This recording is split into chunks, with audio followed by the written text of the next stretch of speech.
Hello, dear students. Today we will discuss another very important poem from the point of view of council examination, and it is the second poem for the second year students of all the three streams, arts, science and commerce. Now the name of the poem is The Ballad of Father Gilligan. Now before trying to explain and trying to understand this poem, first of all we must have a clear-cut idea, a clear-cut conception about the title of this poem. And you know, we have different forms of poetry.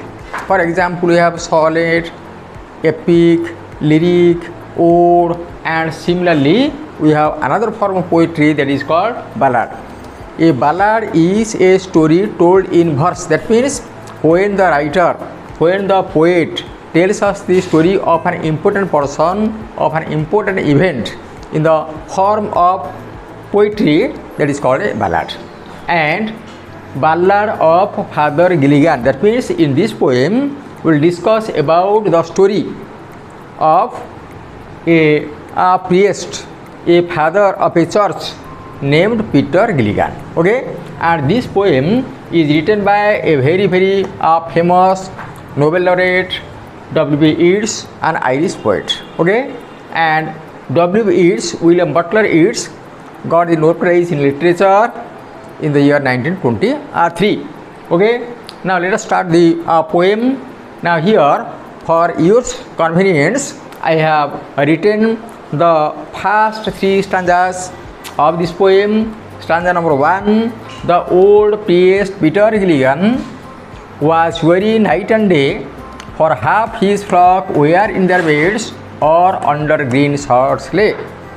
Now I won't tell you the summary of the poem, because we have to explore it as we go on and on, when we will discuss each and every stanza, and you will definitely feel some curiosity, some anxiety in yourself to know more and more. Okay, now you see, the old priest Peter Gilligan, this line is very important, because here you see we have these words old and priest.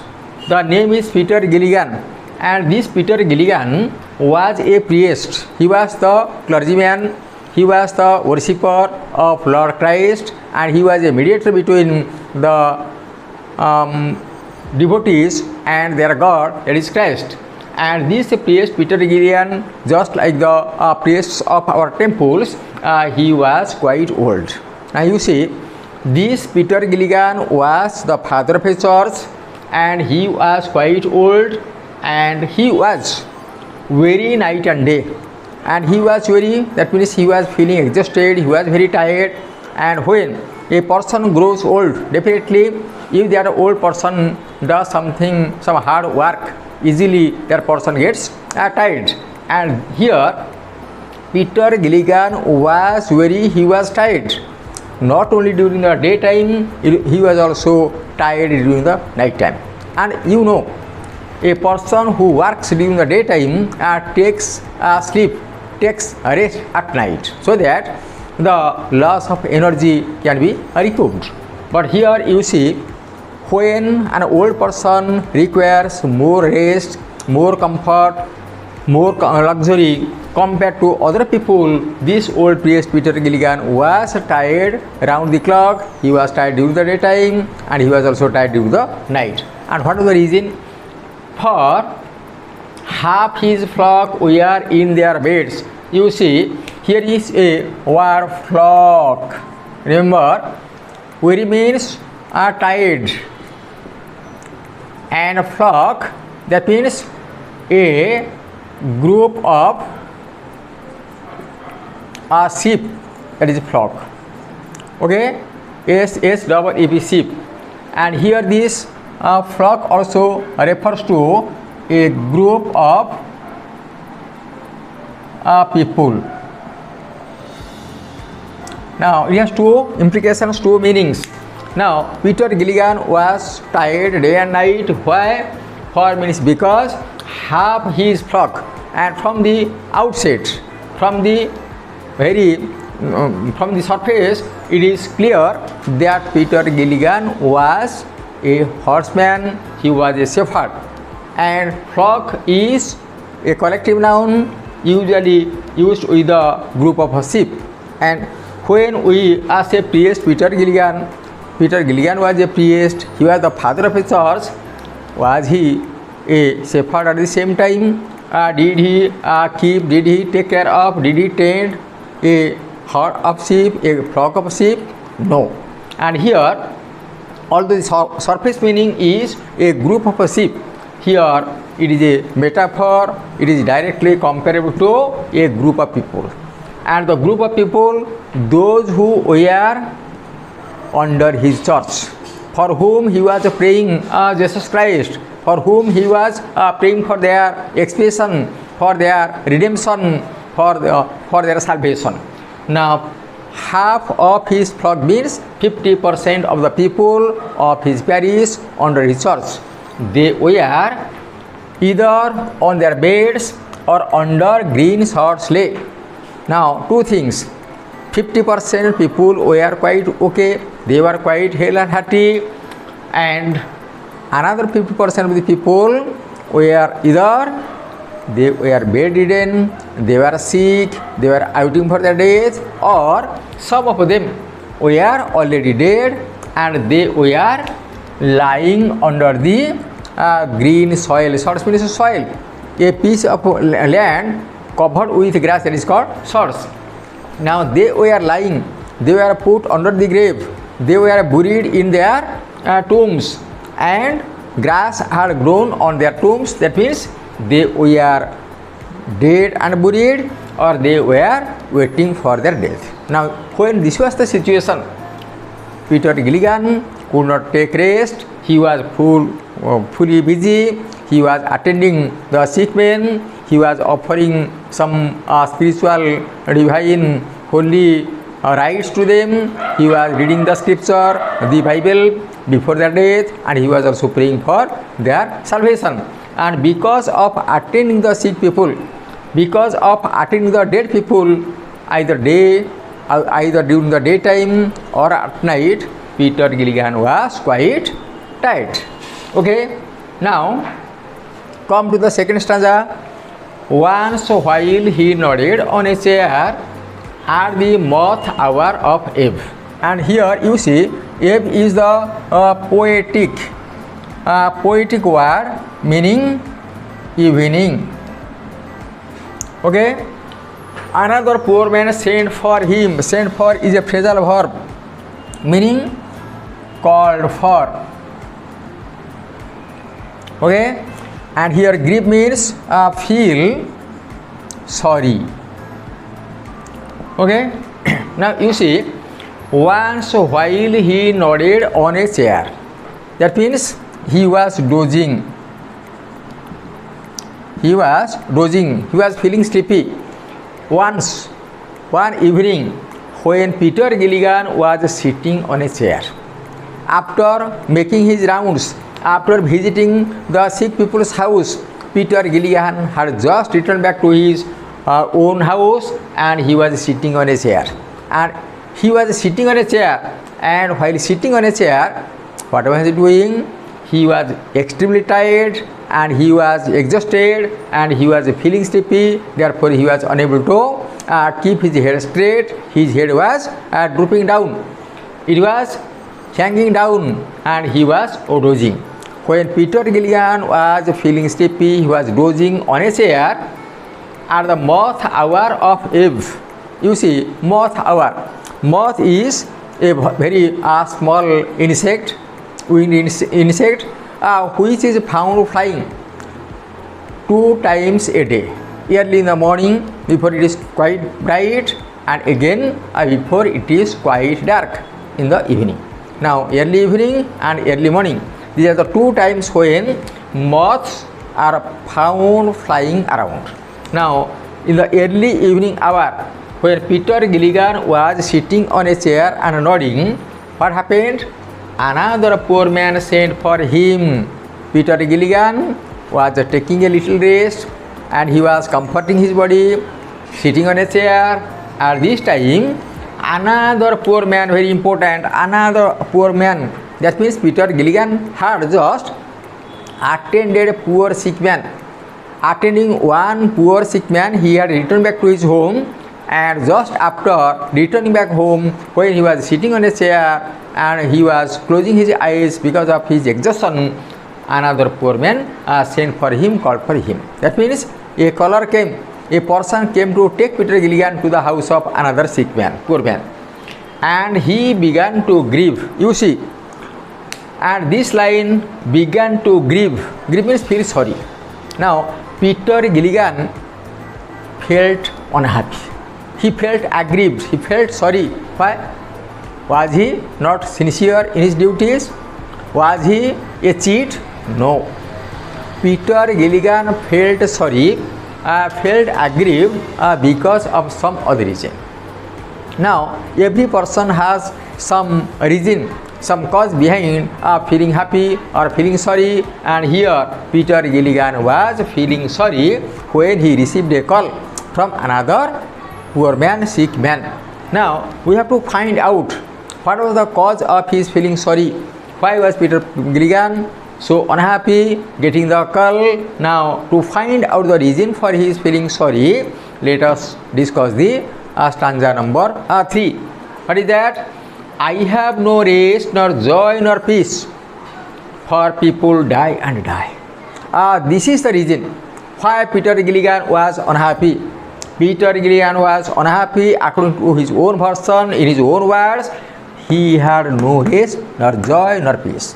Now, if we are living and breathing, for one thing, to get joy, to feel happy, to get some rest, some respite, some peace of mind. Now, when these three essential things of life, basic things of life, rest, joy and peace are taken away from us, we are deprived of them, there is no meaning in our existence, our survival. Now, Peter Gilligan, at an old age, when all other people were retired, when all other people were taking rest, they were leading a happy family life, Peter Gilligan was busy. And he was not busy for gaining money, earning money. Rather, he was busy in serving people under his parish, under his church. I have no rest, nor joy, nor peace. That means he did not get any rest. As we know, when he was dozing on a chair, taking rest, he was disturbed. That means he was not given any chance for taking rest. And again, as he had no rest, he had no joy. And as he has no joy, he has no peace. A person who has no peace cannot have joy, cannot have rest. Okay? And these things were not given to Peter Gilligan. And why he did not get any joy, nor any peace, nor any rest? Because people die and die. Now, here we see people die and die. People were dying one after another. One after another. That means we are talking about some epidemic. When, just like cholera, people in the ancient times without any remedy were dying in large numbers. Sometimes a village, a taluk was difficult. Okay? Now, because people were dying, and the death of people has something to do with the happiness, the peace and joy of Peter Gilligan. Because when people were sick, when people were dying, when people on their deathbeds, it was the sacred duty, it was the religious duty of Peter Gilligan to offer prayer on behalf of them, to pray God, pray Jesus for their salvation, for their redemption, for their expiation. And because of these things, Peter Gilligan was unhappy. He was aggrieved because people were dying. He was unhappy because people were just like his own kith and kin, just like his own children. People were dying before his eyes, and because of their death, he was also deprived of joy, peace and rest. Now, and after cried he, God forgive, my body spake not I. After cried he, and after means when the color, the person who had come to the house of Peter Gilligan to take him to the sick man's house, when that person was gone, because Peter Gilligan was unhappy, because Peter Gilligan was feeling irritated, and the color went away. After the departure of that color, Peter Gilligan cried. You see, cry has different implications, different meanings. Here, Peter Gilligan did not cry shedding tears. Rather, the meaning of this cry becomes explicit in the following expression, God forgive. God forgive. Now we have the idea that God is above, and whenever we pray God, we seek the blessing of God, we look upwards. Now, here Peter Gilligan shouted, Peter Gilligan invoked, Peter Gilligan called upon God, oh God, please excuse me, please pardon me, please forgive me. Because Peter Gilligan was quite conscious, because he was aware that he committed an offense, he committed a sin by returning back the color. Now Peter Gilligan in a loud voice called God, oh God, please forgive. Why? What are the reason? Why should God forgive him?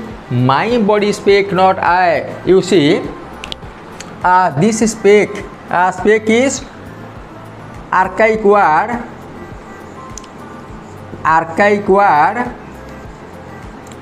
meaning spoke, S-P-O-K-E. Now, according to Peter Gilligan, whatever came out of his lips, no rest, nor joy, nor peace, these three words that came out of his lips, they were not his inner voice. It was not his intention. His mind, his heart, his soul did not utter these words. Rather, it was the language of his body. That means, because he was a physical tired, because he was physically immobile, because he was unable to go to anybody's house, therefore, out of a physical tiredness, he said, I have no rest, nor joy, nor peace, and it was not the language of his own. You see, Peter Gilligan is able to distinguish between, to separate between himself and his body. Most often, we fail to find out the difference between who we are and our bodies. And those who are money-minded, those who are materialistic, those who do not know anything about metaphysics, they mistake both for one. And when I say I mean my body. But here you see, Peter Gilligan knows the difference between I and his body. That means he refers to I means to his soul and body, this physical mundane body created of 5 elements. Now Peter Gilligan, after the departure of that color, begged apology. He called upon God to forgive him because it was not the language of his mind, of his heart, of his soul, rather it was the language of his body. And here you see, we are discussing a ballad, and in a ballad we have several features, outstanding distinguishing features. For example, there is dramatic beginning, and you see, without any prior introduction to the story of Peter Gilligan, who was Peter Gilligan, where did he live, about his family, about his children, directly the poet W. Yeats tells us the story of Peter Gilligan of a particular evening when he failed to perform his duty. Now, first feature of this ballad poetry is dramatic beginning, and second, we have the use of old English word archaism, just like this, spake. Nowadays we say spoke, from speak, spoke. In the olden days it was spake. And similarly, we have some repetition of stock phrases. Some words are repeated, and again we will find out as we proceed on the taking part of some supernatural elements, just like fairies, gnomes, ghosts, deities, etc. We will find this. And again we will find also another thing, that is the ballad meter. Here you will find the each line, it is iambic, tetrameter, iambic tetrameter followed by trimeter, TRI, trimeter. Iambic tetrameter followed by trimeter. First line tetrameter, second trimeter. And again, what is the rhyme scheme? Suppose the first line ends with N. Let us give its name A. The second line ends in Y. Let us give it the name B. Third one bears. Let us give it the name C. And the fourth line matches to the second line. Let us give it the name B. That means the rhyme scheme is A, B, C, B. Okay. Now it is written in the quatrain form. We have 4 line stanza. 1, 2, 3, 4. One stanza. 1, 2, 3, 4. Second stanza. It is a quatrain. That means each stanza contains 4 lines, and again the rhyme scheme is A, B, and C, B. Now this is called the ballad measure, ballad meter, and we have also discussed the several features of ballad poetry. Now I think this first part of my discussion on ballad of Father Gilligan is quite clear to you. Thank you all for watching this episode, and if it is up to your expectation and it is helpful to you, please like, share and subscribe to my channel Damodar Mahant's Classes. Thank you.